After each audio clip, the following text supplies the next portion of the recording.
A lot of emergency service workers and defence personnel come from a background of being physically active at some point or another, and we can use that to try and help people re-engage with an exercise program.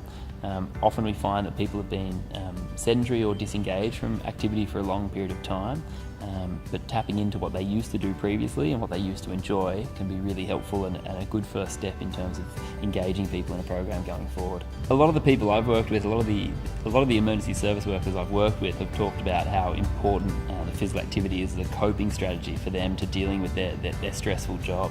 One story, a person told me that he was a keen surfer, and after a shift he would jump into the surf to almost wash the stress and the experience off him. And that's a really common thing that people report, is that exercise becomes a regular part of their coping strategy and a way of them managing the day-to-day stresses that they're experiencing. At the same time, it improve physical health, it can improve sleep quality and reduce the risk of developing chronic conditions, so there's really no downsides at all of maintaining that activity level. One of the real benefits of exercise, especially for emergency service workers, is how acceptable it is. People are really happy to turn up and engage in an exercise activity. It's often something people enjoy, and in certain situations, so for example in those hyper-masculine cultures where people may not want to turn up and talk to their mental health professional, there might still be those stigmatised ideas around that. We know that people are very happy to turn up to engage in exercise, so it also offers us another avenue by which we can engage people in more traditional mental health services.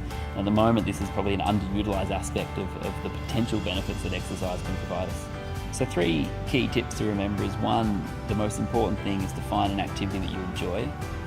Secondly, finding something you can have as part of your regular routine that you can stick to. And the final thing to remember is that something is better than nothing, and even if you don't feel like it, trying to aim for that little bit of activity can make all the difference. For more information on how to get started, visit Black Dog Institute, Exercise and Sports Science Australia, or talk to your email case manager.